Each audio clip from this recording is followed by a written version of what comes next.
Bonjour à tous et bienvenue dans cette nouvelle vidéo de notre chaîne Fiscalité Investissement dans laquelle on va parler Instagram, on va parler utilisation d'influenceurs en France et dropshipping, quels sont les risques juridiques. On s'éloigne un peu de la fiscalité pour parler d'autres risques auxquels certains dropshippers peuvent s'exposer en ayant recours aux services d'influenceurs en France. Donc, il faut savoir que les réseaux sociaux, depuis leur arrivée et notamment Instagram, cela a bouleversé la façon pour les marques de communiquer. Ça, vous le savez, on ne vous apprend rien. Très utilisé par les dropshippers, les influenceurs qui fédèrent une communauté sont de réels canaux de communication permettant d'atteindre facilement et surtout très rapidement de nombreux clients à travers des messages publicitaires ciblés.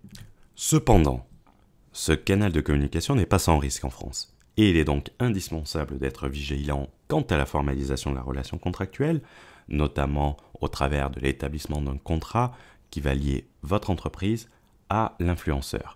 Car en dépit des sommes colossales qui sont générées par le marketing d'influence, le législateur français n'est toujours pas intervenu pour créer un statut juridique adapté à leur activité, malgré le fort nombre d'influenceurs en France et des sommes qui sont générées à travers ce marketing d'influence en France. En effet, il va y avoir un risque de requalification en contrat de travail. Et ça, dans le milieu de l'entreprise, c'est quelque chose d'assez catastrophique. Il y a eu le cas notamment pour Uber qui ont été reconsidérés en contrat de travail. Donc ce risque est vraiment omniprésent et c'est catastrophique.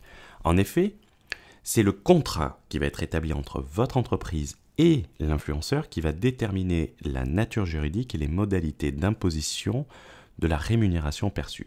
Lorsque l'influenceur va publier une vidéo, une photo, dans laquelle ce dernier va promouvoir le produit d'un dropshipper, cette prestation peut être qualifiée de prestation de mannequinat en vertu du code français qui prévoit qu'est considéré comme exerçant une activité de mannequin, même si cette activité n'est exercée qu'à titre occasionnel, toute personne qui est chargée de soit de présenter au public directement ou indirectement par reproduction de son image sur tout support visuel ou audiovisuel, un produit ou un message publicitaire. Donc on rentre clairement dans ce premièrement.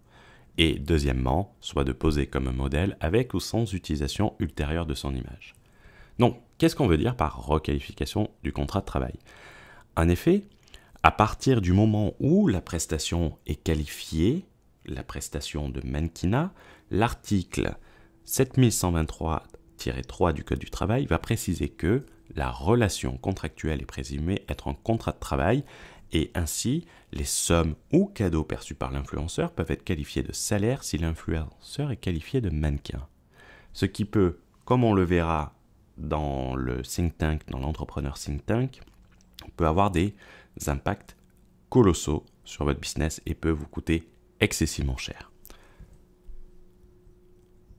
Il faudra donc, pour limiter, voire éviter totalement ce risque, établir un contrat entre votre société et les influenceurs que vous allez utiliser. Quand on dit contrat, ne faites pas un copier-coller sur Internet, ayez recours à un professionnel qui va vous établir un contrat en bonne et due forme. Et si demain il y a un problème, vous allez pouvoir engager sa responsabilité. Préférez également passer par une agence gérant elle-même ce type de prestations et faire en sorte que vos influenceurs soient enregistrés comme indépendants au registre de commerce et des sociétés ou à travers une société également pour éviter tout travail occulte.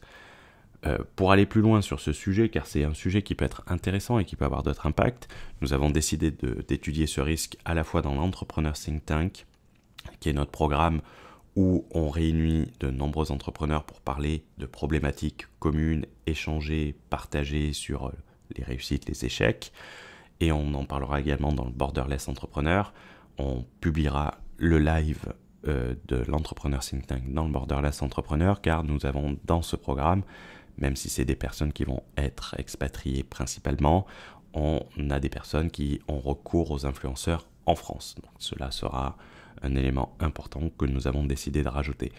Nous vous rappelons que si vous avez des questions, n'hésitez pas à utiliser les commentaires, n'hésitez surtout pas à nous mettre un pouce bleu, cela va nous aider pour le référencement de notre chaîne et vous permettre de vous apporter plus de contenu de manière beaucoup plus régulière.